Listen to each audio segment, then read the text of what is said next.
vías urinarias. Bien.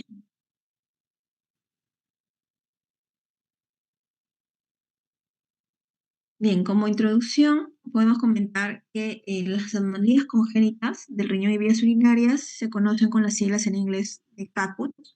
Vienen a ser un grupo de diferentes malformaciones de todo el tracto eh, urinario, secundarias a un desarrollo pues anormal del mismo, ¿no? Van a representar el 15 al 20% de las anomalías que se van a encontrar en la ecografía prenatal. Y van a presentar una tasa más o menos de incidencia de 3 a 6 casos sobre 1000 recién nacidos vivos, ¿no? Si bien es cierto, pareciera una cantidad pequeña, pero si lo multiplicamos pues, por toda la población a nivel pues, de Perú, tenemos una gran tasa de niños que nacen con alteraciones congénitas, ¿no? Entonces, vienen a ser casi casi el 50 al 60% de causas de enfermedad renal crónica y del 30% de la enfermedad renal crónica terminal, ¿no? Aquella que ya necesita diálisis o trasplante renal, siendo pues la principal causa de la misma durante la infancia. Se van a originar por defectos del desarrollo del sistema, ya sea colector o de la migración renal o en el desarrollo del parénquima renal, ¿no? Prácticamente, como he mencionado, va a haber una alteración en la morfogénesis de todo el tracto urinario. La mayoría de estas patologías suelen ser esporádicas, que quiere decir que se pueden presentar de manera aislada, pueden no tener un componente genético, un componente hereditario, pero en una minoría del 10 al 20% sí lo encontramos como una agregación familiar. Pueden ser uni o bilaterales y también pueden coexistir varias alteraciones congénitas en un mismo paciente. Entonces, ¿cuál es la importancia de estudiar este tema? Es que prácticamente va a ser la principal causa de enfermedad renal crónica en la edad pediátrica, ¿no? Por eso es la importancia de detectarlas a tiempo. Entonces, para nosotros poder eh, entender, ¿no? Porque vamos a hablar de las diferentes patologías, tenemos que hacer un recordario de la embriología, ¿no? Que ya es un tema, es una asignatura que ustedes ya han estudiado en los primeros años de medicina. Entonces, recordemos pues que el tracto urogenital va a derivar del mesodermo intermedio. Esta embriogénesis renal se va a dar de manera progresiva durante 3 etapas que se van a presentar de una secuencia de craneal a caudal, ¿no? O sea, de arriba hacia abajo. Primero, presentando por el pronefros, ¿no? El pronefros viene a ser, por decir de alguna manera, esa primitiva forma de, de tejido renal, ¿no? Por así decirlo, que se va a iniciar en la 4ª semana de gestación. Pero este tejido va a involucionar rápidamente y hacia las finales de esa misma 4ª semana va a dar lugar a lo que es el mesonéfro. Y este mesonéfros es importante porque el mesonéfro va a dar origen, o de ahí va a desprender lo que es la yema ureteral, ¿no? O el brote ureteral, lo que se conoce, ¿no? Y el brote ureteral, ¿por qué es importante?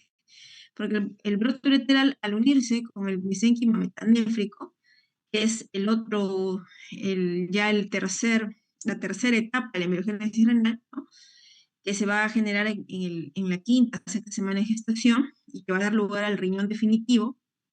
Esta yema ureteral en contacto con este tejido metanéfrico van a interaccionar y se van a comenzar a estimular sustancias, citoquinas y proteínas de formación, proteínas para la embriogénesis, y esto va a dar lugar a lo que es la organogénesis de las nefronas del sistema colector, ¿no? Prácticamente de lo que es el túbulo, los conductos colectores, los cálices, la pelvis renal, hasta los uretres, ¿no? Prácticamente de eso va a estar encargado el brote uretral o la yema uretral, ¿no? Luego, tenemos que también recordar que el riñón, acá ustedes pueden ver el tejido metanéfrico, que dijimos que es el riñón definitivo, va a ascender, ¿no? Tiene que subir de esta zona caudal donde se encuentra, o zona pélvica, podemos decir, hacia la zona lumbar, que aproximadamente pues la segunda vértebra lumbar, a la más o menos semana número 8 de gestación, e inicia su función prácticamente entre la semana 6 a 10ª semana, ¿no?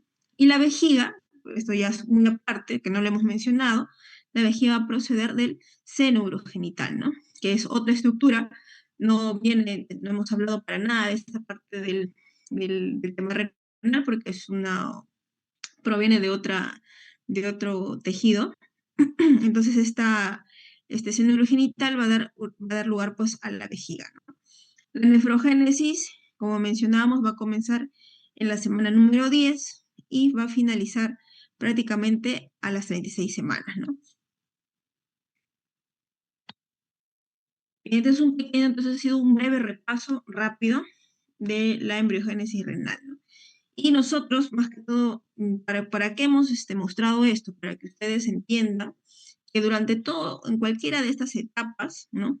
Hemos mencionado desde la formación del riñón, desde su misma movimiento de migración, hasta, ¿no? Que dan la yema ureteral, ¿no? Que dan estas estructuras, desde el uréter hacia los túbulos colectores, podemos tener una alteración en la formación de alguna de estas estructuras y por lo tanto, o pasos mejor dicho, y por lo tanto tenemos malformaciones congénitas. Bien, entonces, dentro de las causas de los CACUT, esta es como dije, es un grupo de enfermedades que tienen una causa multifactorial. Se cree pues que hay un ambiente que predispone, ¿no? A este tipo de patologías, como por ejemplo factores maternos, ¿no? La madre que de repente esté con una diabetes pregestacional o que esté sufriendo pues de obesidad o que esté consumiendo también ciertas sustancias que no deberían consumir en la gestación, o también de repente tiene pues un recién nacido con bajo peso al nacer. Y si a eso le sumamos que durante el desarrollo de esta embriogénesis tenemos pues alteraciones o mutaciones en los genes encargados de la síntesis proteica, el desarrollo renal normal, pues vamos a tener que van a incrementarse la susceptibilidad a CACUT, ¿no? Al tener, como les digo, estas mutaciones genéticas. Aquí, para que ustedes puedan ver que existen varios genes implicados en esta interrelacional, esta interacción que dijimos, ¿no? De la yema ureteral con el parénquima metanéfrico. Entonces, son varias sustancias que se van a secretar y van a estimular esa diferenciación. Entonces, cuando tenemos alteraciones en estos genes, pues podemos tener alteraciones en la formación de toda esta vía urinaria. Recordemos lo que hemos mencionado, ¿no? En caso de factores maternos, las mutaciones y también factores agresores externos que podemos tener durante el desarrollo de la persona, da lugar a la formación pues, de un tracto urinario anormal. Para recalcarles que dentro de los factores intrauterinos, ¿no? ¿Qué factores podemos tener que predisponen a los CACUT?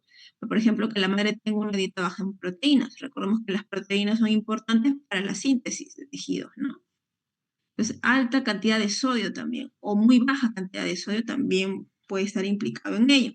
La ingesta de cocaína, alcohol, o deficiencia también de vitamina A, o cuadros de hiperglicemia, lo que decíamos de la diabetes gestacional, o que esté recibiendo fármacos contraindicados en la gestación como los IECA, los ARA2, corticoides, micofenolato, ¿no? O etcétera, otro tipo de fármacos también contraindicados.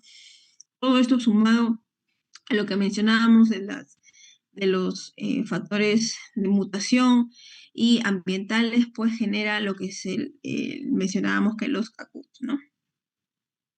Bien, entonces, ¿cómo detectamos estas patologías? Decíamos que teníamos que detectarlo precozmente con una ecografía, ¿no? La ecografía prenatal realizada a la gestante en el segundo trimestre, prácticamente entre la semana 20 y 22, ¿qué nos va a permitir? Nos va a permitir valorar la morfología, ¿no? De los riñones, o sea, las características tanto del tamaño, de las características ecográficas del parénquima, la médula de los riñones en el feto, en este caso ya en el embrión, ¿no? Y también del tracto urinario.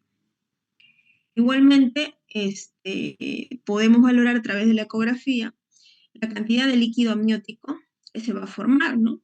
Muchas veces podemos tener eh, un líquido amniótico bajo, un volumen bajo, ¿no? Que quiere decir que tenemos oligohidramios. Y eso a veces traduce que podemos tener problemas en la producción o en la función renal eh, de los fetos, ¿no? En todo caso, ahí tendríamos nosotros que hacer una valoración mucho más exhaustiva, someter a pruebas genéticas, porque probablemente hay algún tipo ya de malformación a nivel renal y también extrarrenal, ¿no? ¿Qué más podemos mencionar acá? Una vez que el recién nacido lo tengamos, pues no se haya, tenemos a obtener el producto, tenemos que hacer un seguimiento, ¿no? A ese recién nacido, de manera postnatal, ¿no? ¿Para qué? Para que nosotros confirmemos los hallazgos que hemos hecho en la ecografía prenatal, porque muchas veces puede pasar que estas alteraciones pueden desaparecer con el tiempo o pueden disminuir su gravedad, por así decirlo, y no necesite algún tipo de intervención. Entonces, para eso es importante hacer la ecografía después del nacimiento. Igualmente, también estas ecografías postnatales nos van a orientar en caso de persistir o empeorar los hallazgos, van a orientar también al tratamiento que le va a dar al paciente, ¿no? Ya sea un tratamiento médico o un tratamiento quirúrgico, ¿no? Y también podemos valorar postnatalmente la función renal que tenga el, el, el niño, ¿no? Entonces mencionábamos nosotros que existían varios genes implicados en lo que es el desarrollo del CACUT. Acá en la tabla nosotros podemos evidenciar, no es la idea que se memoricen obviamente, pero sí que vean que estos genes están implicados tanto en alteraciones renales como también en alteraciones extrarrenales. A nivel de alteraciones renales, por ejemplo, podemos ver ahí lo que es la displasia renales, la displasia renal multiquística, agenesia renal, reflujos vesicoureterales, ¿no? Entre lo más principal. Y a nivel extrarrenal, pues diferentes eh, afecciones de sistemas cardíacos, a nivel también del sistema otorrinolaringológico, a nivel también del sistema nervioso central. Entonces, para que ustedes puedan evidenciar, ¿no? Que este tipo de patologías, si bien es cierto, dijimos que la gran mayoría vienen a ser de forma aislada, esporádica, sin un componente hereditario, pero en un 10 a 20% que tenemos una agregación familiar porque se heredan este tipo de genes, ¿no? Que predisponen hacia la presencia de los CACUT. Y entonces, para resumir, decíamos nosotros que nosotros al tener una detección prenatal por ecografía de estas alteraciones, ¿no? Este paciente, por ejemplo, este niño o el recién nacido ya sale del producto, ¿no? Ya salió, tenemos al recién nacido, conforme esta persona comience a desarrollarse por las diferentes etapas de vida, niño, adolescencia, adultez, puede estar sometido a diferentes injurias, ¿no? Injurias renales, puede tener de repente desarrollo de obesidad, desarrollo de diabetes, hipertensión, y esos también son factores de riesgo para la presencia de enfermedad renal crónica. Entonces, si ya de por sí nace con una de estas alteraciones que tienen alguna gravedad importante, más aunado a estos factores de riesgo que puede desarrollar durante toda su vida, pues incrementa más el riesgo de desarrollar enfermedad renal crónica terminal, ¿no? Y conllevar a lo que es diálisis o bien necesitar un trasplante renal. Entonces, la moraleja es de que nosotros tenemos que hacer una detección temprana de la ecografía a la embarazada ¿en qué trimestre? Uno de los presentes. En el segundo trimestre. Segundo trimestre. En el segundo trimestre, perfecto. Por lo menos levantan la moral cuando están respondiendo. Entonces, la clasificación de estas patologías vamos a tenerlo en diferente de acuerdo a su origen embriológico. Hemos dicho que podemos tener alteración en el parénquima renal, ¿no? También alteración en la migración renal, o también anomalías de toda la parte cuando se diferencia el brote ureteral, ¿no? En la parte del sistema colector hacia los uréteres. Entonces, vamos acá a las anomalías del parénquima renal. Las principales tenemos la agenesia renal, la hipoplasia renal, la displasia renal o la displasia renal multiquística. Prácticamente acá estamos hablando del tema metanéfrico, ¿no? El tejido metanéfrico que va a dar lugar al riñón definitivo. Entonces, aquí es donde se va a dar esta alteración generalmente. Las anomalías de la migración embrionaria renal, ectopia renal o riñón en herradura, porque prácticamente el riñón no va a subir, ¿no? Como hemos dicho, tiene que hacer tiene que tener su ascenso desde la zona caudal hacia la zona, perdón, la zona pélvica hacia la zona lumbar, ¿no? Y las anomalías del sistema colector renal, que ya van a comprender todo eh, desde la unión del urete de la pelvis renal, ¿no? Son estenosis a veces pilureterales, ureteroceles, ureteral, reflujo vesicoureteral, hasta la uretra, ¿no? Las válvulas de uretra posterior y también de la vejiga, ¿no? Acá no hemos contemplado que hay una parte también cuando ya se une también con el tema de la vejiga cuando tenemos extrofia vesical, ¿no? Entonces no lo he puesto acá. Esta aparte.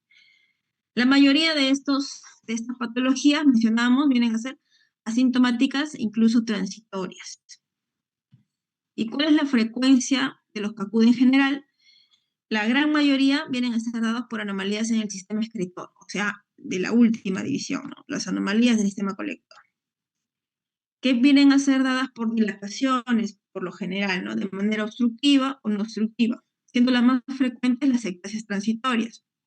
Son ectasias piélicas que se pueden detectar en la ecografía prenatal, y que muchas de ellas, por no decir casi el 90%, desaparecen cuando ya se hace el seguimiento al niño, ¿no? A los meses, al año de edad, desaparece.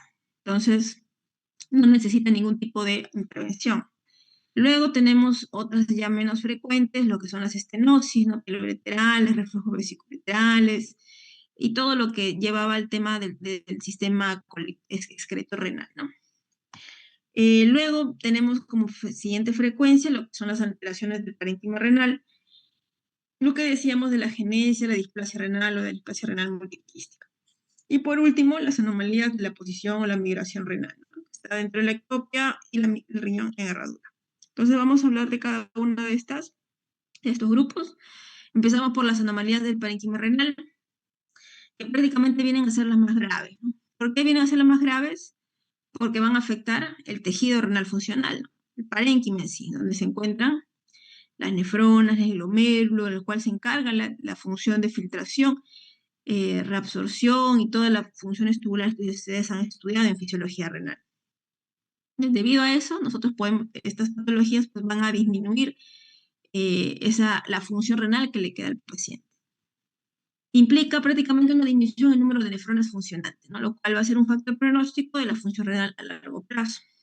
Y estas patologías van a aparecer por fallo, que les dije, en el desarrollo normal de la nefrona, ¿no? Es decir, cuando se está ya diferenciando el parénquima metanéfrico, dijimos, ¿no? Cuando se está formando en esta tercera etapa del riñón, aquí es donde ocurren ya prácticamente las alteraciones.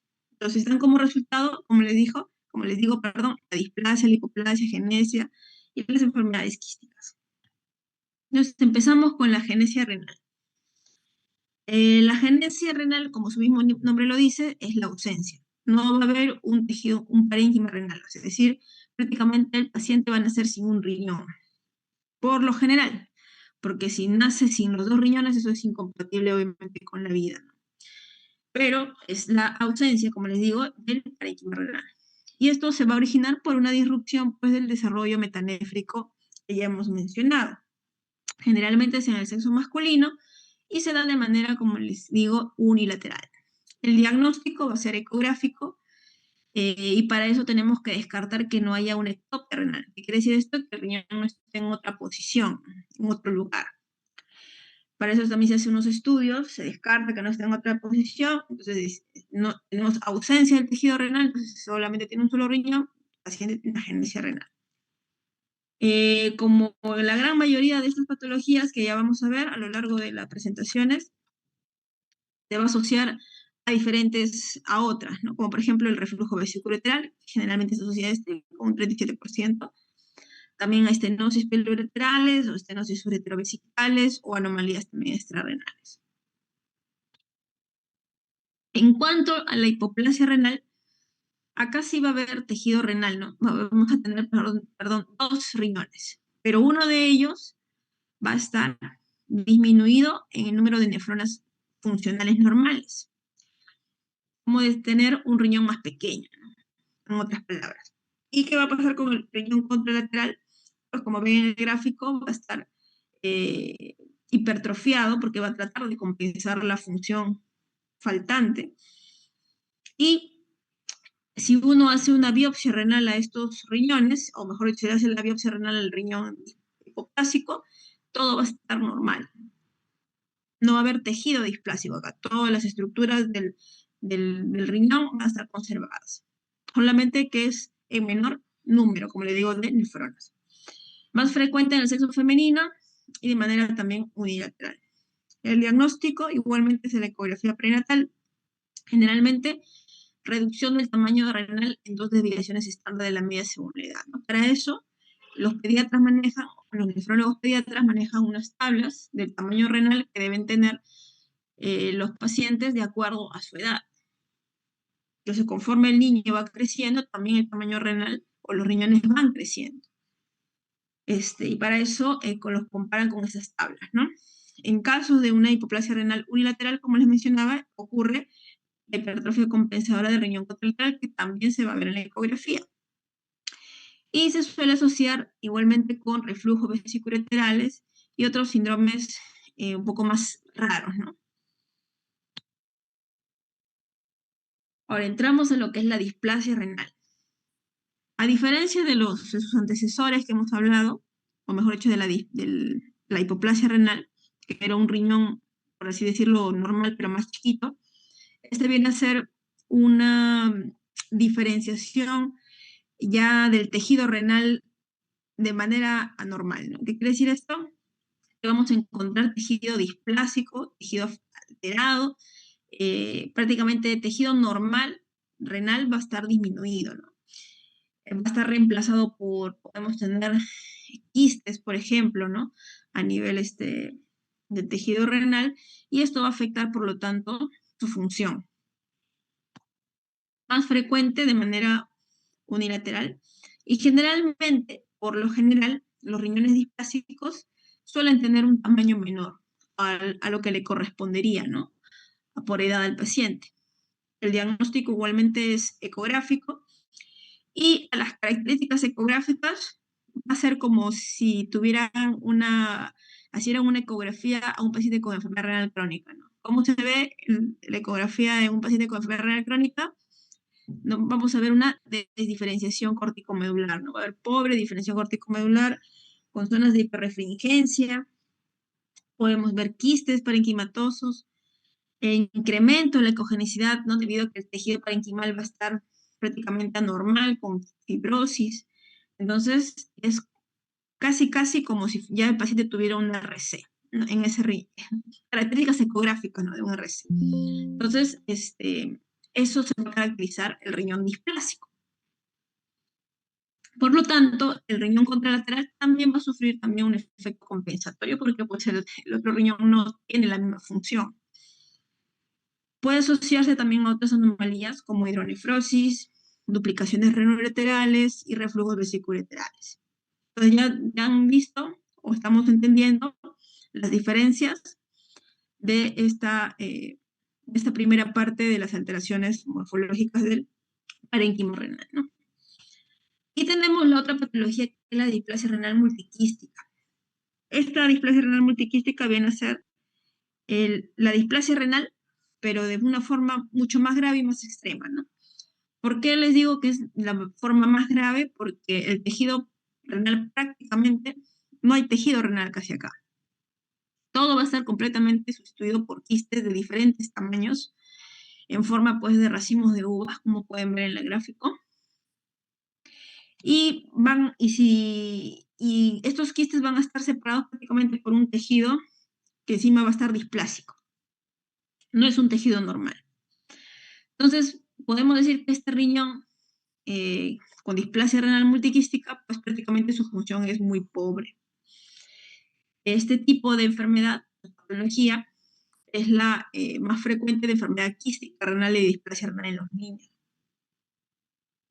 Viene a ser más frecuente en el sexo femenino, en el lado izquierdo, y por lo general la displasia renal multiquística va a involucionar en los 2 o 3 primeros años de vida. ¿Qué quiere decir esto? Que conforme el niño vaya creciendo, generalmente estos tipos de riñones displásicos renales multiquísticos se van a ir encogiendo, se van a hacer como una pasita, prácticamente hasta inclusive que ya ni siquiera se pueden ver en la ecografía. Esto suele pasar en la gran mayoría de casos, por eso es que estos casos, o mejor dicho, estas displasias no se suelen operar. Y si en caso se operan es porque ya han dado mucha complicación, ¿no? Por ejemplo, si los quistes son demasiado grandes, en vez de involucionar más bien crecen, se mantienen, el niño comienza a crecer, y los quistes también, generan obstrucciones, generan dolor abdominal, o bien los quistes se infectan, o bien los quistes se pueden hasta inclusive reventar por algún golpe, alguna caída muy fuerte, porque se dan cuenta que el riñón prácticamente es una bolsa de quistes. Pueden reventarse y ahí en esos casos, ¿qué pasa? Se tiene que operar, retirar, hacer la nefrectomía, ¿no? de ese riñón. Se puede asociar a otras malformaciones, sí, como reflujo vesicoureteral en en el otro riñón, estenosis piloureterales, también riñón ectópico, y tener complicaciones a largo plazo. Obviamente estos pacientes pueden también hacer infecciones urinarias o hipertensión arterial o también neoplasia renal en una minoría de casos también puede pasar. Entonces, si bien es cierto, de lo que estamos viendo, siempre cuando tengan estas alteraciones, no solamente del tema del parénquima renal, sino también de la migración, de los túbulos, de la parte excretora renal, siempre busquen y vean el otro riñón, ¿no? La otra estructura contralateral, para saber si también se está acompañando de otras alteraciones, de otras malformaciones, que como estamos viendo, se pueden acompañar, pueden coexistir varias de estas. Bien, el siguiente punto era sobre las anomalías de la migración embrionaria renal.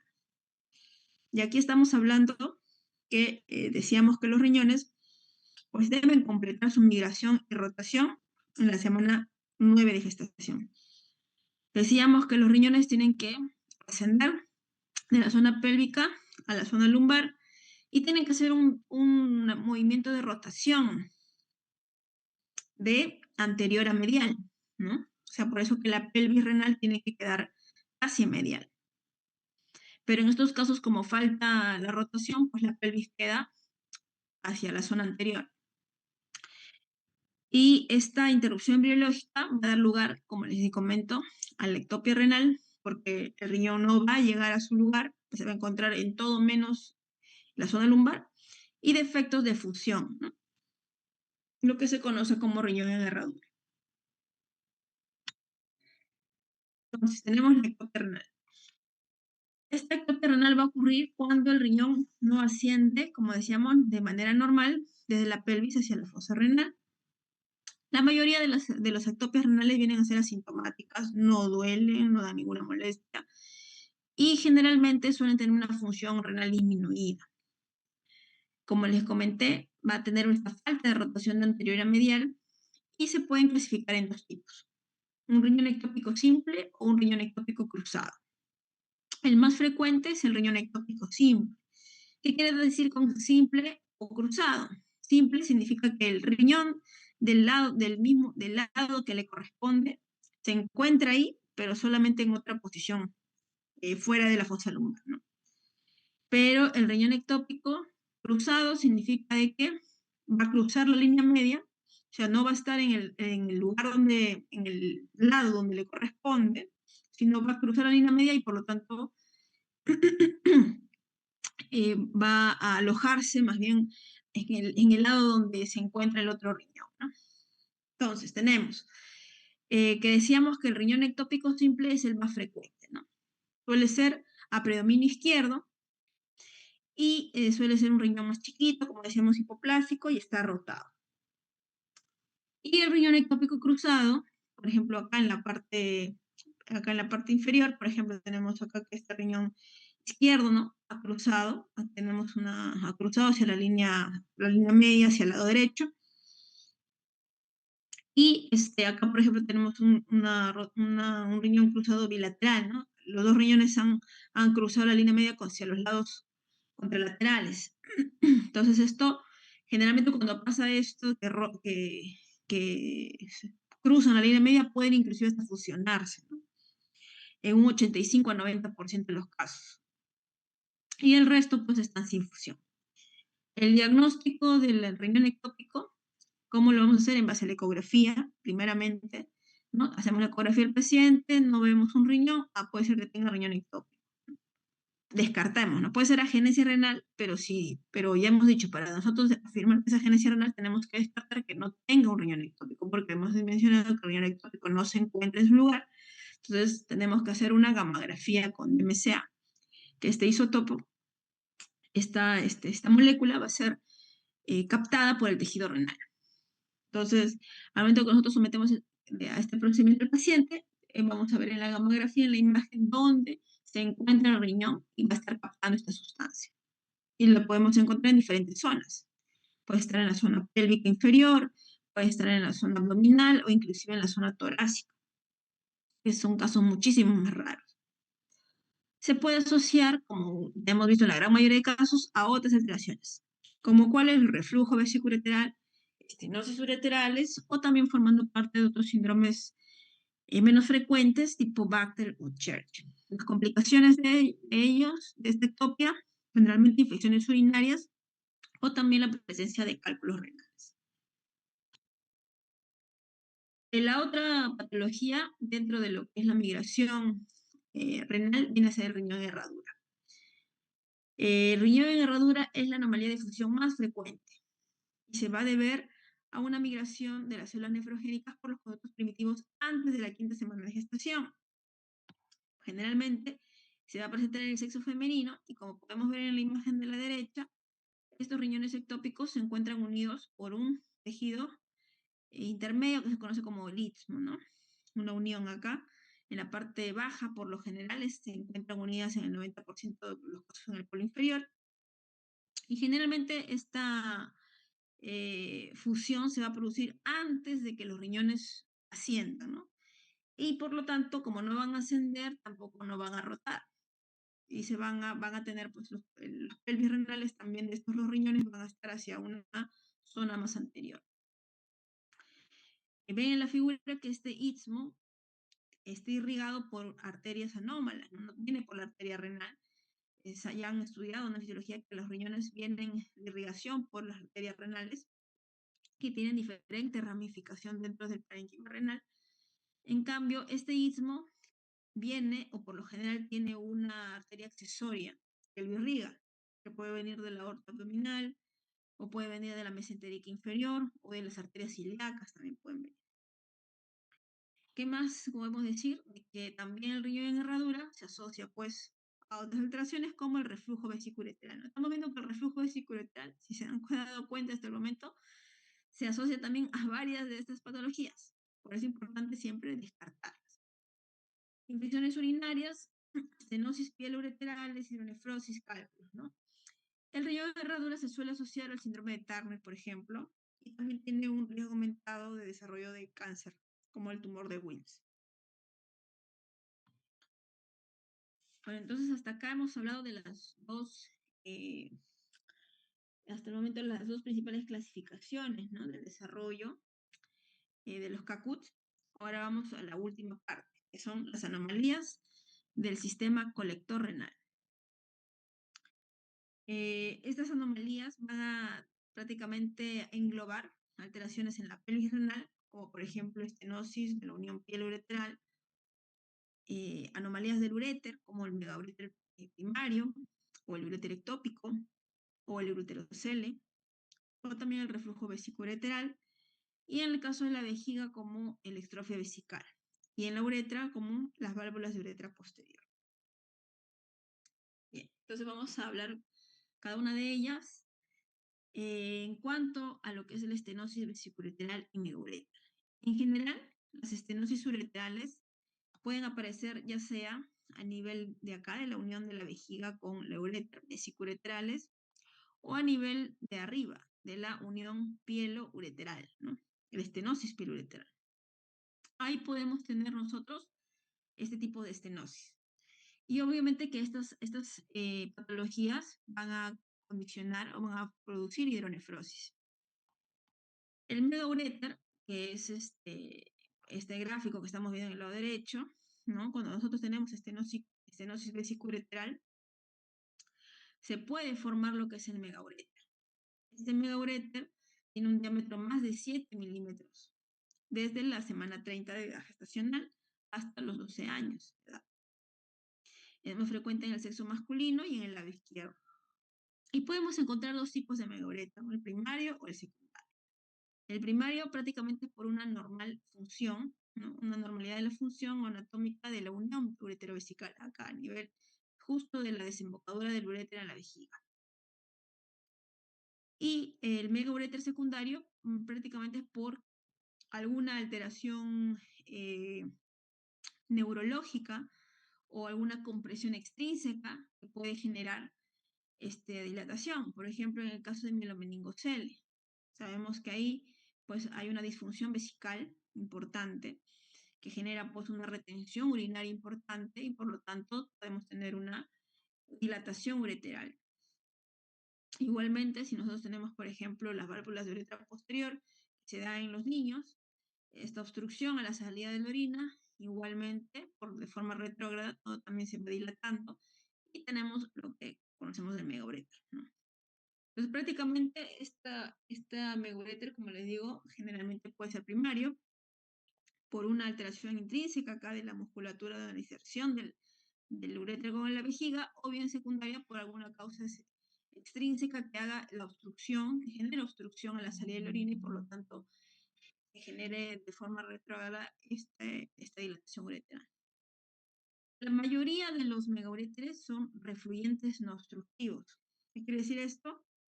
Que existe reflujo de orina, es decir, que la orina, hay una parte de la orina que se regresa, que asciende, y no obstructivos, quiere decir que no hay en sí una obstrucción a la salida de la orina. Eso es una mayoría, ¿no? Y se resuelven espontáneamente conforme el niño también va creciendo. Pero el peor escenario, pues, es aquellos que son tanto obstructivos y refluyentes, ¿no? Porque aparte de que tienen reflujo de orina, también hay obstrucción de orina. Entonces, en estos casos, pues, se genera rápidamente un megaureter más una hidronefrosis, ¿no?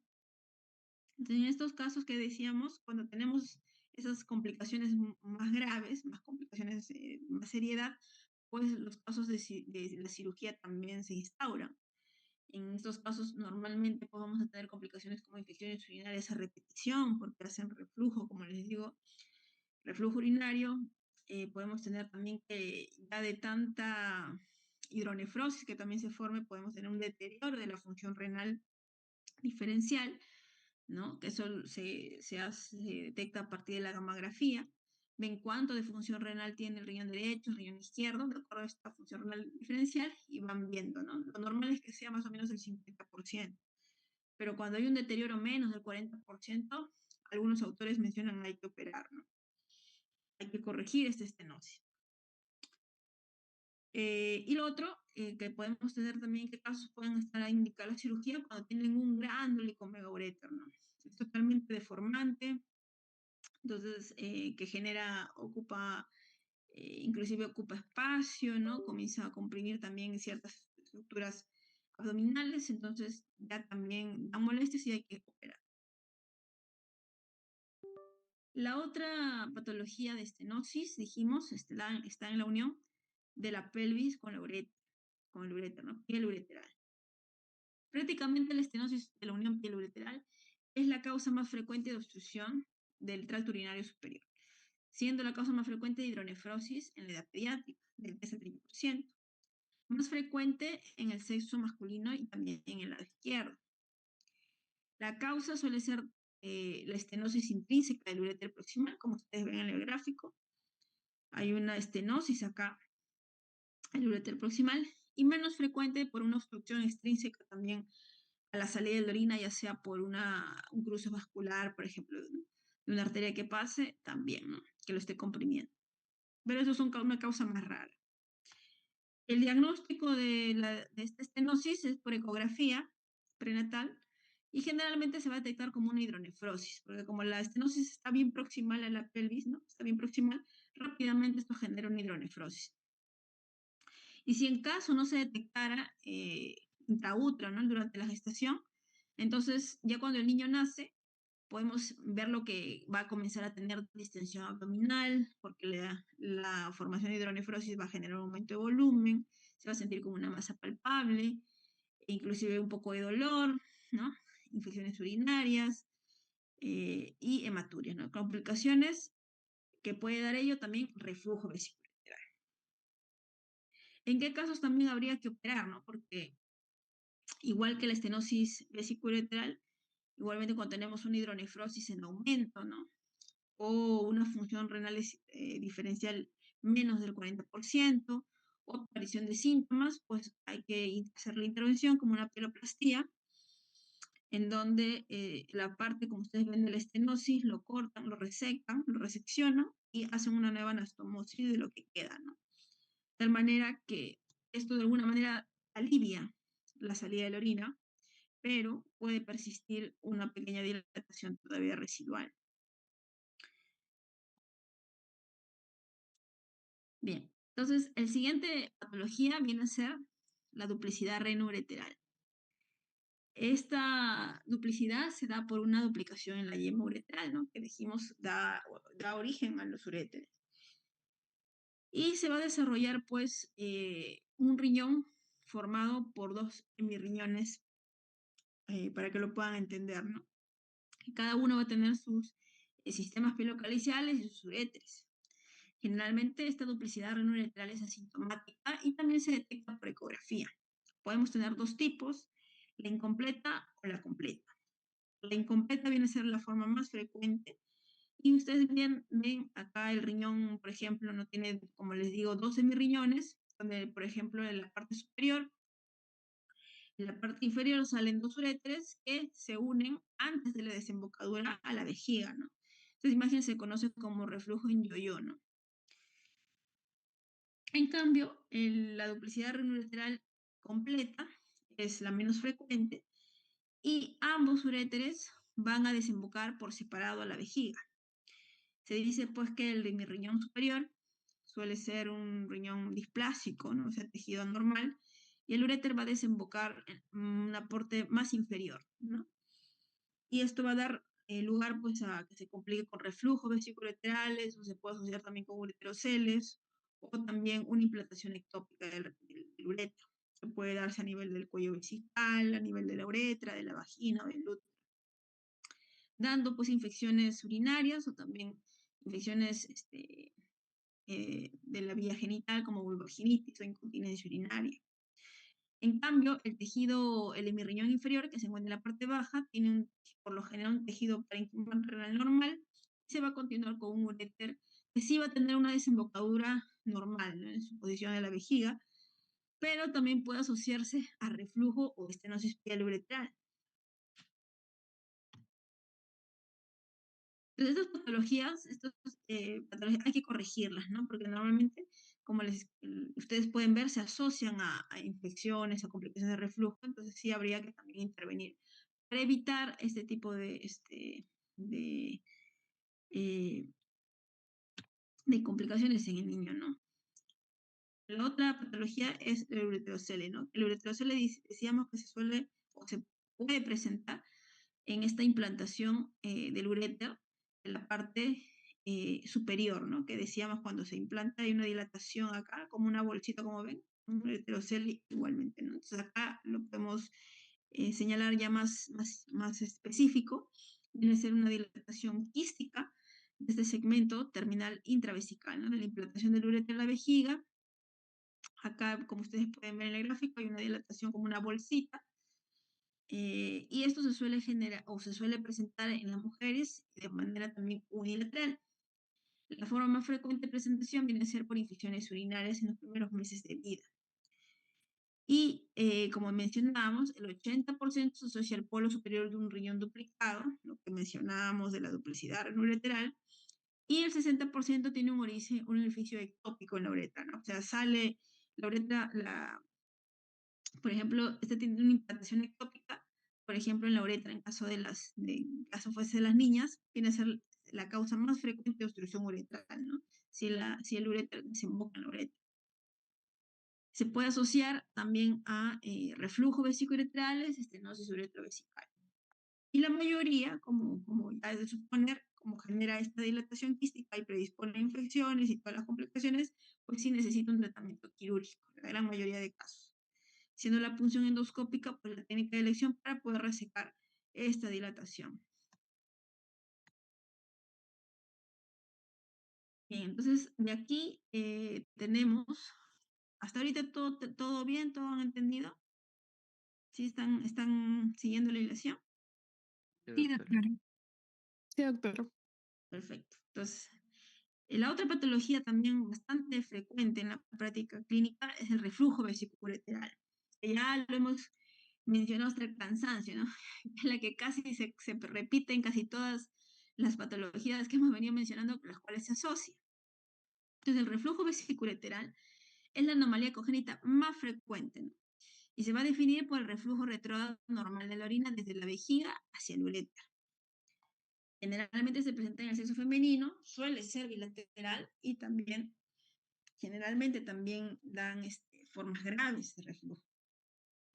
Suelen ser asintomáticas y ceden los primeros meses, cuando, si son estadios, obviamente, pues, o no tan graves, ¿no? Y ahorita vamos a ver la gradación del reflujo. Cuando son estadios 1, ¿no? O estadio 2, pues generalmente es observación y a veces pueden remitir, en la gran mayoría de casos, pero en otros no. Sobre todo cuando ya son bilaterales, ahí sí, generalmente se comportan de manera más sintomática y con gravedad. Entonces, la etiología de esta patología es primaria por una unión uretrovesical incompetente. Es decir, que la musculatura acá de esta unión va a estar débil. Entonces, va a predisponer de que en que la orina debe ir del uréter hacia la vejiga, pues se retorne, ¿no? De la vejiga hacia el uréter.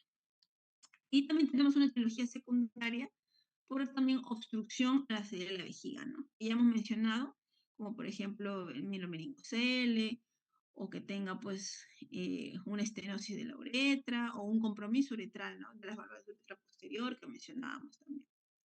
El diagnóstico viene a ser ecográfico.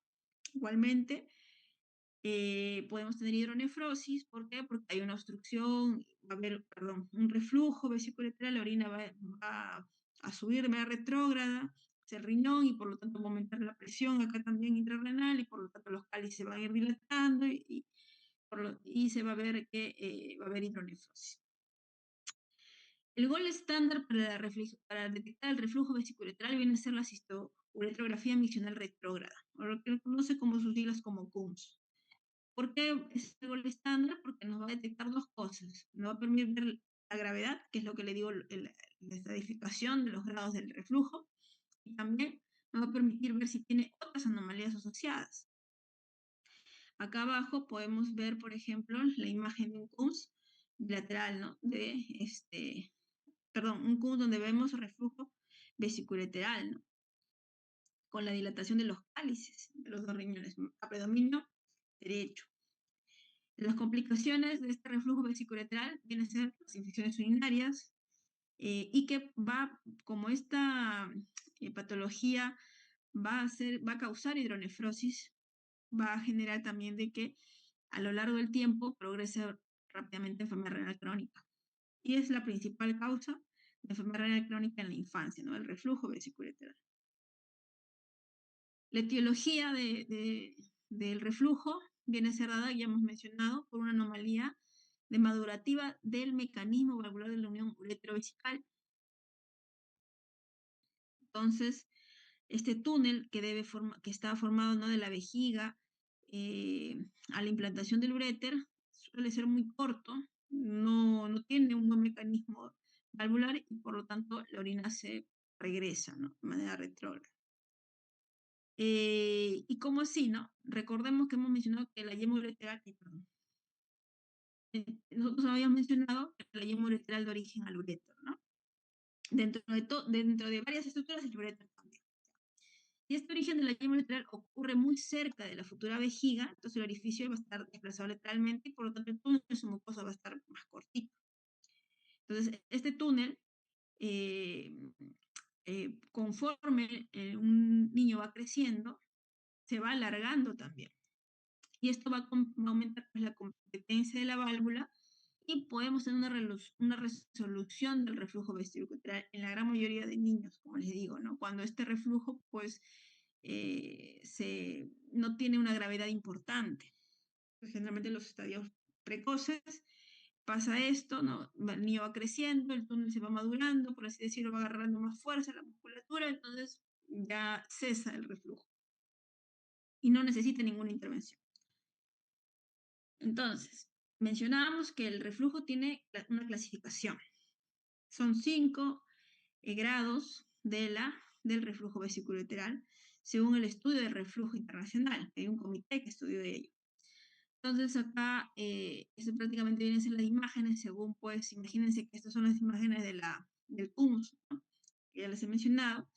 Y tenemos el grado 1, por ejemplo, el reflujo solo alcanza el uréter, ¿no? Y no lo va a dilatar.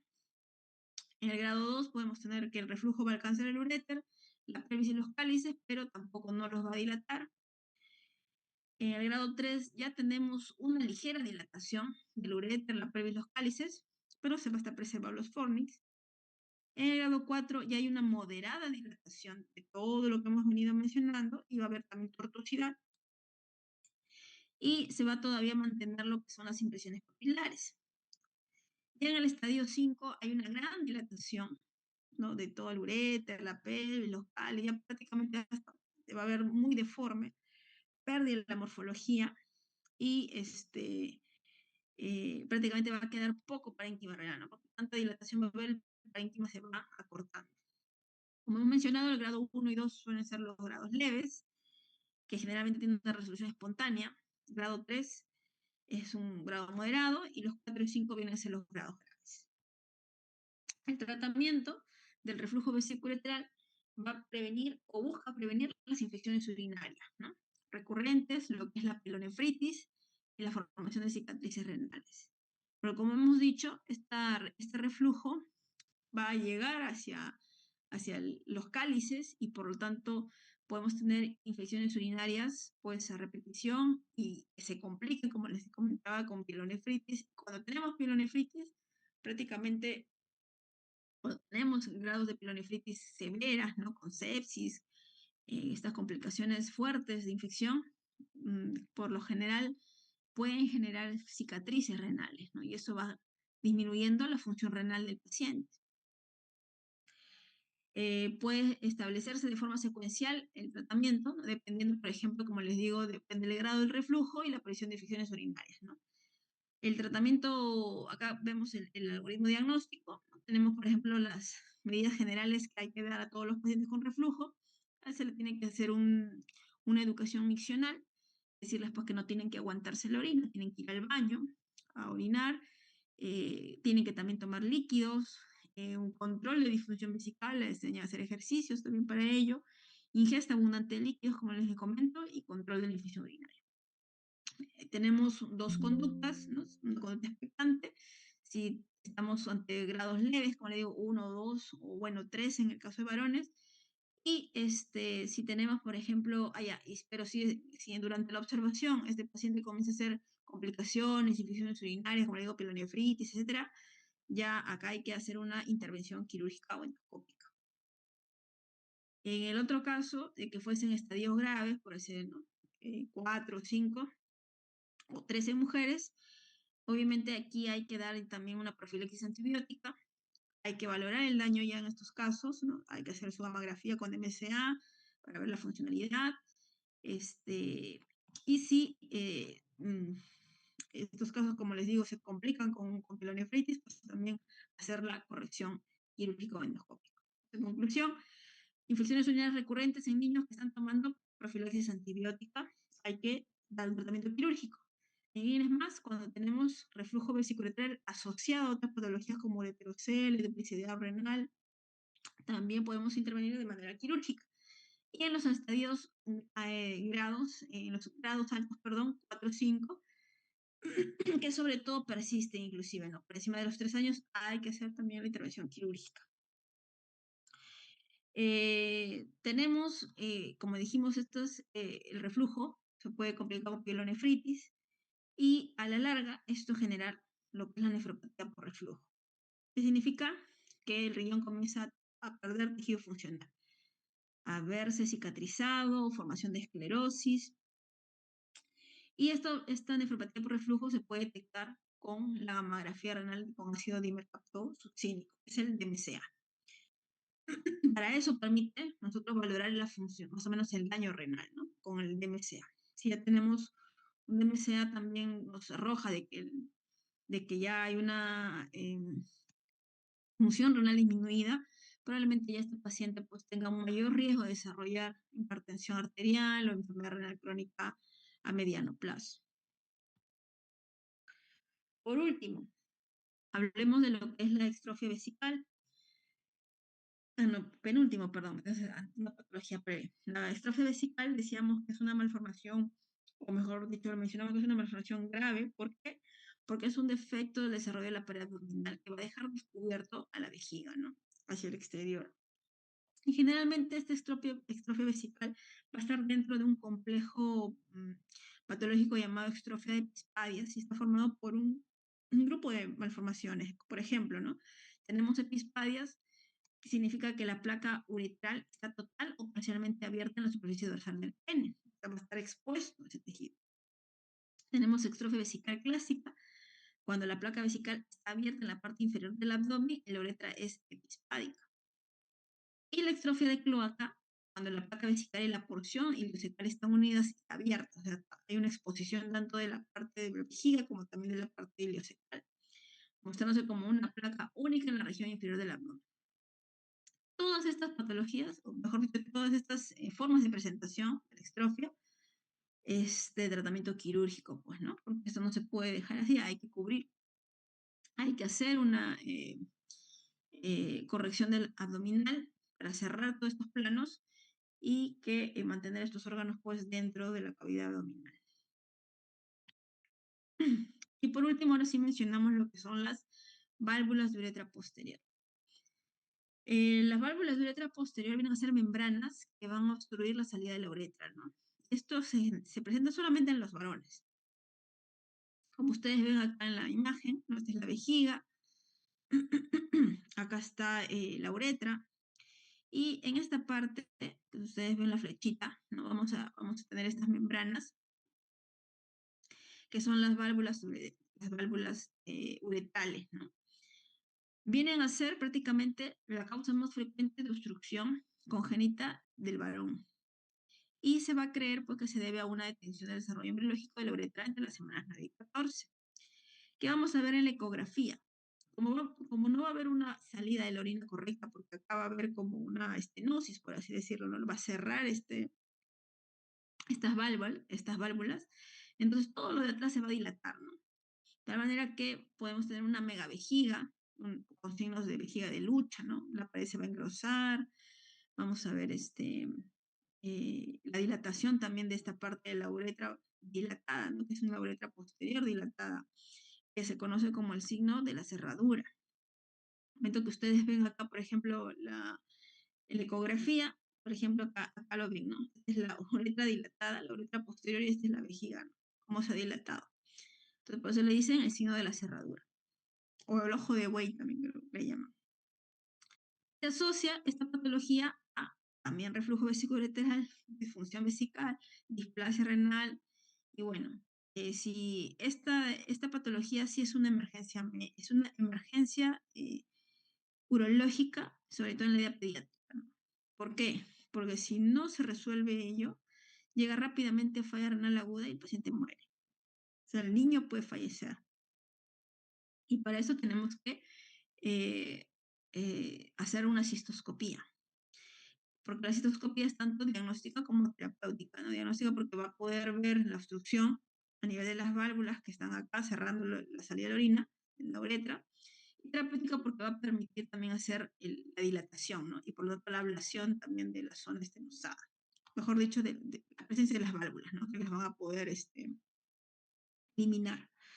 Entonces, eso es lo que se busca eh, con, con la ecografía, ¿no? Detectar a tiempo esta patología, porque como les comento, al nacer este pequeño, a las pocas, inclusive a las pocas horas puede haber este problema, no orina, está en anuria, y necesita rápidamente ser intervenido.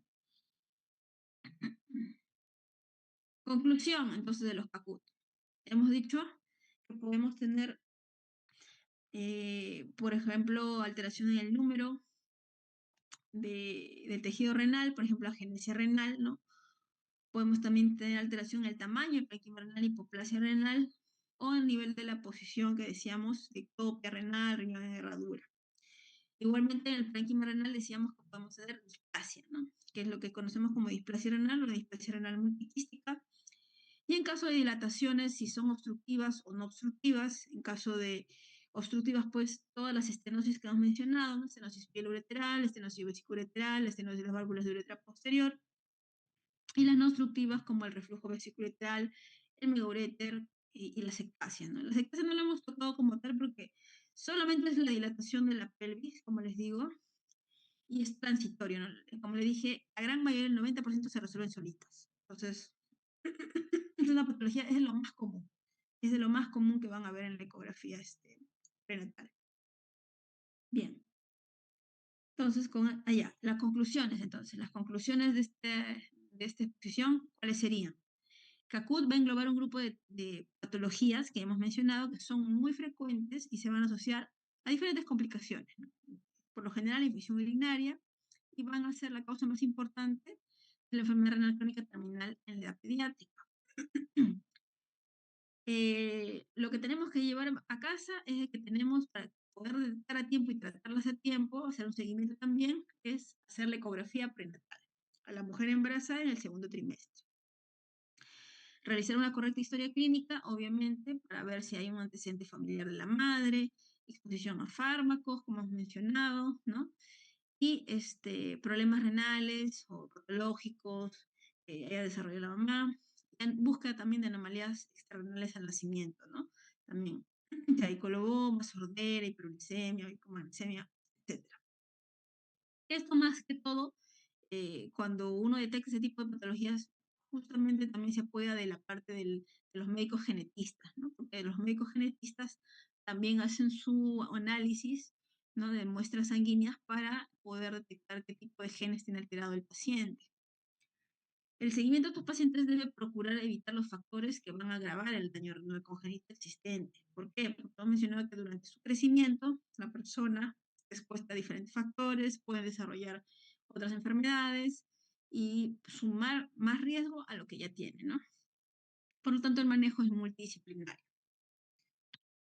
Bien, entonces, esa sería toda la exposición del día de hoy con respecto a CACUT. Es un tema bastante interesante, no es común que lo presenten, la verdad, en las universidades. A mí sí me alegra que se haya tocado, porque si bien es cierto, estas malformaciones son más frecuentes en la edad pediátrica, ¿no? Entonces se tocaría también pediatría, seguramente lo van a ver cuando roten ese segmento, pero ya van entendiendo la importancia de por qué hay que detectarlas, hacerle un seguimiento, y aquellas pues que se compliquen o